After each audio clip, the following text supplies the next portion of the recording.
Hello, welcome back to the podcast slash vlogcast slash YouTube video listening show. We don't even know where we are anymore, do we? Broadcast. Today we're going to be talking about seeds, as the title says. Now, me and Ollie, we've gardened all our lives. This is the first year for the podcast. We've never ever had much luck growing seeds. No.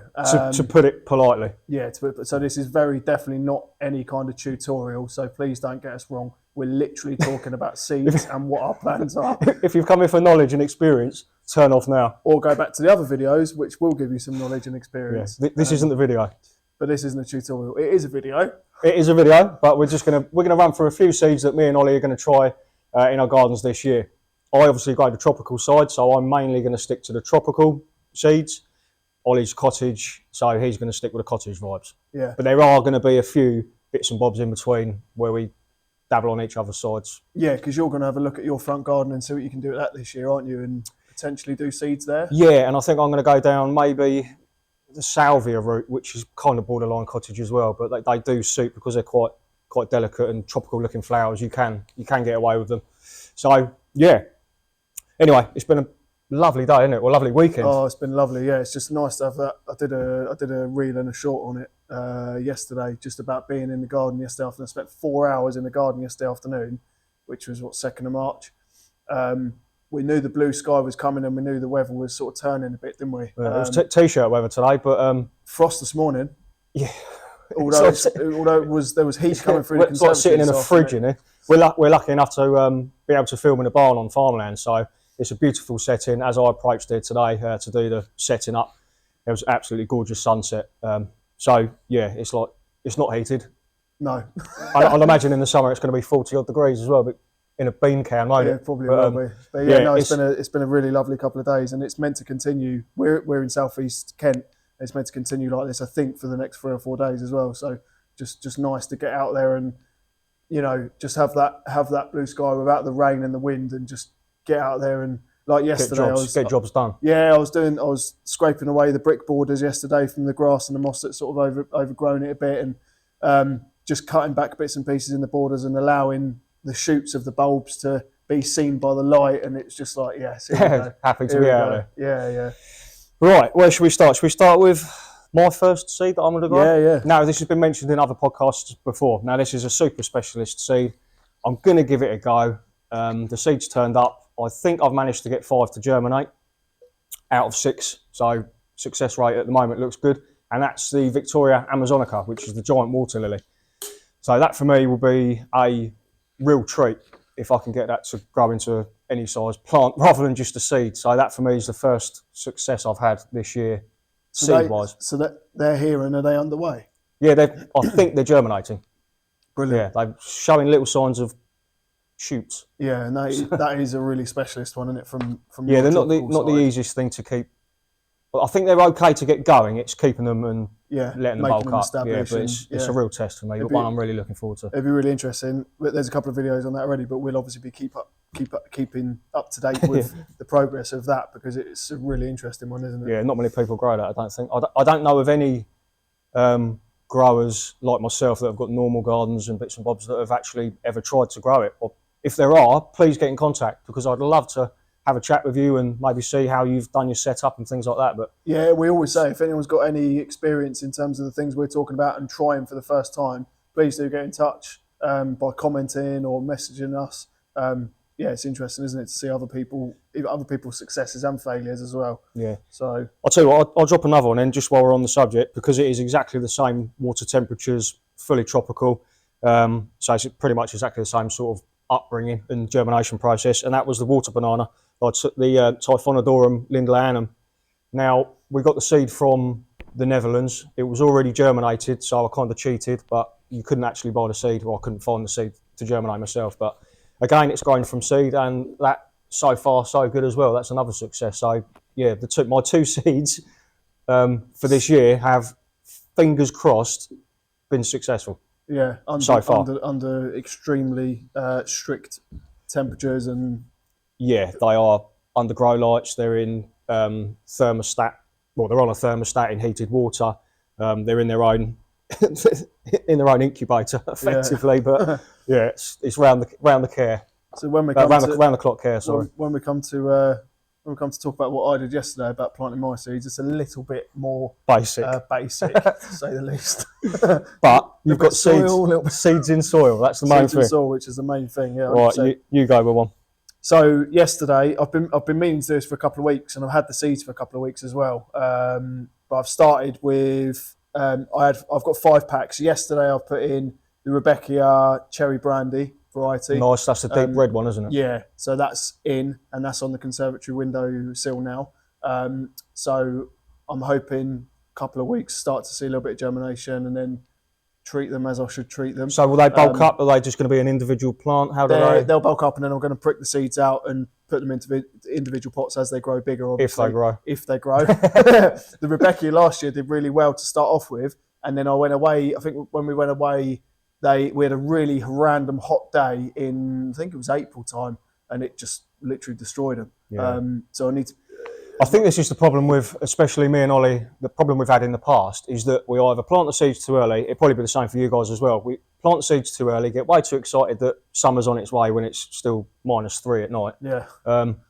Or we have success in germinating them, they grow but there's not enough light, they get leggy and then snap or just wilt, and that's the end of that. Or we have a success and then we put them outside and then we get caught by a frost in May, and that's then done, or they get eaten by slugs.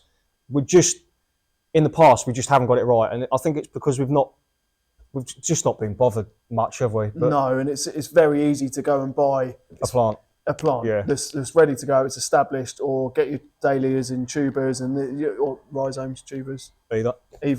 Dahlia tubers, can of rhizomes. Yeah. But it's very easy to go and do that rather than put the effort in to seed. And the thing is, yesterday I did it with my youngest son Rory, and to get our fingers dirty in the blue sky, and it was just such a lovely experience to go out and do that. And now my concentration now is on Rory seeing these grow from what he's done and putting the soil. So you have to be successful. Have to be successful. Yes, the only success we had last year was the sunflowers. But they didn't flower, so they were a failure. They did. You germinated them successfully. They did. Two out of the 55 that we did actually. Nice.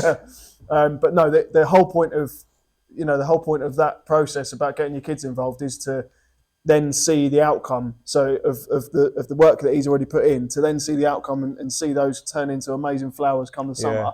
It'd be just brilliant. And especially for you, Ollie's got quite a long cottage garden, and because 90 foot. You've been cottage gardening for 4 or 5 years. Yeah. In that garden.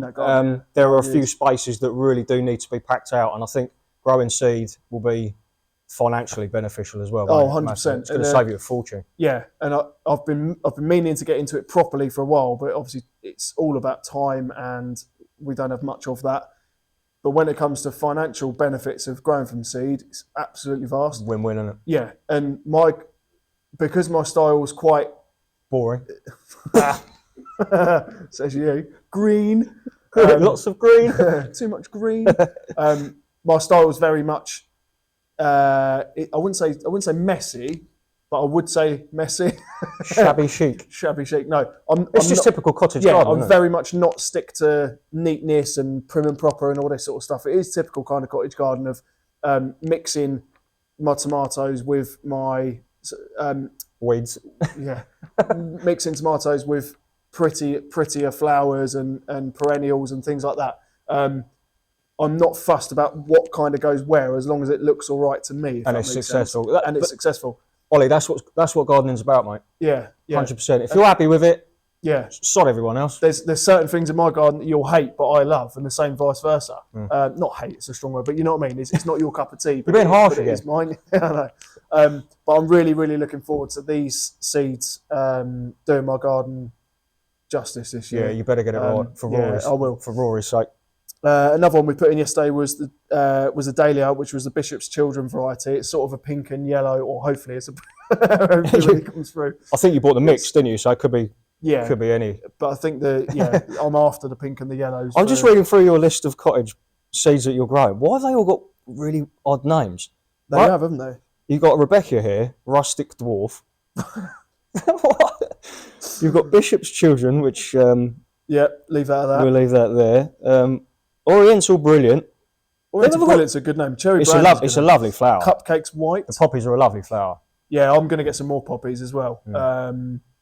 Are you gonna sow those in separate seed trays and cells? Because I know poppies don't like being disturbed, so you might be better just. I don't know. Chucking them.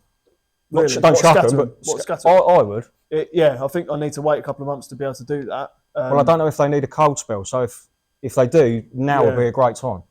Go home and do it. Reading the back of the packet, I don't know.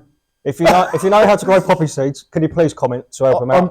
To be honest, I'm going to do it all in the same process as what I've done as the others, which is get them in the multi-purpose compost, which I've used yesterday. Lightly dip them in, get them compressed a little bit, put a very shallow layer of soil on top of them, get them on the windowsill for a month, see how they get on, and gradually try and get them outside. Now, people will comment and say that's the wrong way of doing it, or it's the right way of doing it. I've seen people on TV doing it all sorts of different ways, on YouTube doing it all sorts of different ways, and having success and failures in both parts. So I need to get them in the conservatory to protect them and help them germinate first and foremost, and then whatever will be, I guess. You went off on one there. Yeah, I did. Can we stop that and stop again? Calm yourself down. No, we're going to carry on because it was brilliant. Right, so we've done a rustic dwarf. But essentially, everything I'm doing is going to be the same process and see what happens. Right, so the cosmos that you're growing, which is Cupcakes White. Now, I don't like admitting things when it comes to bigging up your cottage gardening, but when I saw that and you showed me what it was, it did tickle my fancy a little bit, to be honest. And it might be one that I got to think about white flowers this year. We got a Lavatera, the white version of a Lavatera last year, didn't we? Yeah. That was a disaster. That was the ones from Mum's. Yeah, but when they were successfully growing in the summertime, they were stunning. And because I've got the jungle garden... Are they perennials or are they annuals? They're perennials. They're perennials.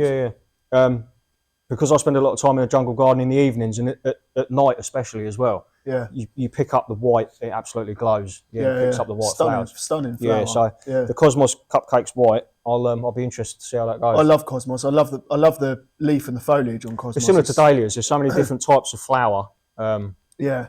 But it's almost like a fennel look, isn't it? To the foliage. Yeah, it's got lovely foliage. Yeah, and again, you buy Cosmos full flower from a garden centre, it's going to cost you 10 million times more than what it does from millions of seeds that you can get. So I'm really looking forward to that, giving my garden some decent colour. Sweet peas, have you got those sorted yet? Sweet peas are going in this week. So again, didn't you say that last week and the week before? Yeah, last month and last year. But no, the sweet peas are going in this week, absolutely 100%. They're one of my favourite, 100% hands down. I love making the wigwams that they grow up. I love. You did a lot with those last year, didn't you? Yeah, I did all right, and the year before.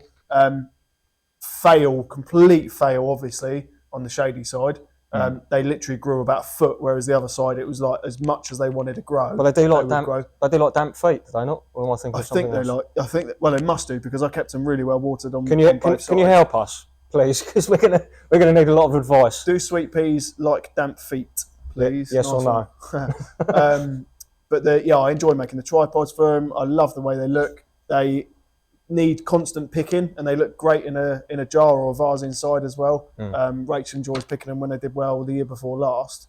We had them in the little jam jars and stuff in the conservatory and that like all summer long. So they'll just keep coming back and coming back as long as you're picking them. They'll keep coming back, which is really good. Okay, let's cross over from you to me, but I'll do it with the salvias as I mentioned. You can get away with them in both tropical settings and cottage settings. Now, I grew Amistad last year, like most of the jungle garden growers do grow. I think I've lost it this winter. It may come back, it may not. I stupidly didn't take cuttings. I can't find seed online, so I don't know whether that's just been exhausted and everybody's bought it. I don't know. You can get them in plug plants, so maybe I'll get a few plug plants of that. But there's a red, similar to the Amistad, a red version, which I quite like the look of, so I might give those a go. Because you can lose them in the backs of the borders, and they kind of, intertwine. We mentioned the cherry laurel last podcast, didn't we? Yeah. And if you put a little delicate flower to, kind of find its way through, and they just peek out here and there, and you get little bits of pops of colour. Yeah. It does look really effective. So yeah, salvias are one for me. And what are you going to be doing? The same as me, just keeping them safe in a conservatory for a while, and then. Well, I'm lucky. I've got the spare room. I've got the grow lights, and because the reptiles are in there as well, the room is heated to about 22. Oh, so you're going to get quite quick germination. Yeah, I mean the cannas that I grew were an absolute success. We did a really quick video on my canna germination and how I'm going to try a different way of germinating than what I usually do. We tried the boiling water method, didn't we? And I think I've had about 95% success rate. Yeah. So, yeah. Pretty I can't remember what I was going on about then. I was starting rambling about cannas again. But yeah, the success rate. About the room that you're going to be keeping. Oh yeah, they were in the room. So obviously the warmth, and it's quite a bright room at the front of the house, south facing. You can't really not have success then. Like no. If I don't have success, there's a legitimate reason for it. But he's literally ready. You've got a conservatory as well. He's basically Kew Gardens over here. So no, absolutely not. Another thing I want to give a go. Now we've potatoes. We've said it is on the food side of things, but we've said in other podcasts that we are going to try and start doing some veg this year. But it got me thinking, when you walk through these tropical jungles and rainforests and things like that, there is fruits and foods and things that grow in amongst it, isn't it? Because a lot of our fruit and veg does come from tropical countries. Is this your way of slowly becoming a cottage gardener? No, absolutely not. It feels like it. Not when you see when. It feels like this is the moment that you're. No, you won't turn me to the dark side. Not a chance. I can't remember what you've lost my train of thought. Food in the jungle, talking about becoming a cottage gardener. That's right, yeah. You'll see when I show this next plant is nowhere near cottage gardening whatsoever. Yeah. It's called an African horned cucumber. Now this thing is it's something out of space. I've never seen it before. I don't know how I stumbled across it, but when I did. African horned cucumber. Yeah, so I think it grows about the same sort of size as a lemon. Yeah. But it's really spiky. You cut it in half and it's anything from bright yellow to bright orange to bright green. Tastes like a cucumber apparently. Oh, right. And it's also, his nicknames was Kawano, or the one I liked was Jelly Melon. Jelly melon? Jelly melon. Nice. Yeah, I love that, so I thought I'd give that a go. It grows very similar, in a very similar way to a cucumber or a pumpkin or anything from the squash kind of family. Yeah. Really spiky leaves, that same sort of vining habit. But it is susceptible to a few things like the pumpkins and the. Are you going to buy the seed for that then? I've already got the seed. Oh, you got the seed? Yeah, I've got the seed. I've just got to germinate them this week. Yeah. So yeah, we'll have a little read up on those and see how to get those. Yeah. Get those germinating, but I don't think they'll be too hard because anything cucumber based is pretty easy to get going. Yeah. Leads me on to a couple of different types of climbing bean. Now, one I'm going to have to pronounce this. I think it's Bolotto. Don't get that one wrong. Bolotto linguida fuoco. Jeez. I think I pronounced that right. And it's a purple bean. Oh, right. Now it gets to about 6 or 7 foot. And again, the plan is to just get that going and then plant that to the back of the border somewhere, maybe behind, like I say, a cherry laurel or something boring that I use as a filler shrub, and just let that kind of grab hold and just produce these cool little pods. They're obviously edible. Yeah. So everything, if it is a success, I can eat. Yeah. And the other one was quite an interesting one, which was like a speckledy red mottled colour one, and that's called Blauhilda. So yeah, that's another running. And you just like the look of it. So just like the look. Yeah, it's another running. So bean. many different types of beans. I could have bought 10, but I'm going to try 2. See how we go with those. But like I say, they will be planted in a way that it's not permaculture. That's the wrong word. I just something different. Yeah. Just something different. Yeah. Yeah. No, I completely get it. You want to transition to a cottage garden. I completely understand. Okay, mate. So are you going to do? So obviously you've touched on a bit of veggie. You're going to do some beans and cucumbers and bits. We're going to have some sort of. Are you going to grow a tomato variety with me, and we're going to have a little bit of competition this year? Yeah, we've had a little chat about the veg, haven't we? Yeah. And I think we're gonna select a few types of veg which are the same type, I think. And I think we should start this week. I think we should both select a variety of tomato, exactly the same. And I think we should have a competition of how many tomatoes we can get from now. How many tomatoes? How many weight? individual? No. How many individual? No. Don't go down that road. How many individual tomatoes? Yeah, we can get I disagree. From now. Because you could grow lots of little tiny ones and win. Yeah, I could have 2 or 3 as soon as I see it. I think we've got to do weight because every time you pick one, you weigh it. I think we should do total weight, and we'll have a date where it's just we say, right, up to this date, that's the cut-off. All right, let someone decide then. Whoever's if anyone gets to this point in the video, which I highly doubt they will. I think we lost subscribers on this one. We lost as soon as I started talking about growing seed. Cottage gardens. At the beginning. If anyone's watched until this point, all one of you, could you comment about whether we do the tomato challenge on weight or quantity, please? Thank you. Right. And we'll go from there, yeah? Yeah, I think it's a good idea. We'll update you next week about what variety we've chosen and whether it's going to be weight or... Yeah, there will be more versus challenges with veg. All spring, summer, we're just going to start slowly, if you call this slow, and we'll see how we go. Yeah. So, do you want to say your goodbyes? Goodbye from me. And, goodbye from me. Don't forget, please do subscribe. We're really doing well at the moment, and we really massively appreciate your support. We've got some really exciting times coming up through the spring and summer. We're going to a couple of events, aren't we, and things like that. Yep. So very, very exciting for us. So please do subscribe, like, comment. We do interact back as well. So yeah, appreciate your support. Yeah? Yep. All right. Goodbye for now. See you later. Bye.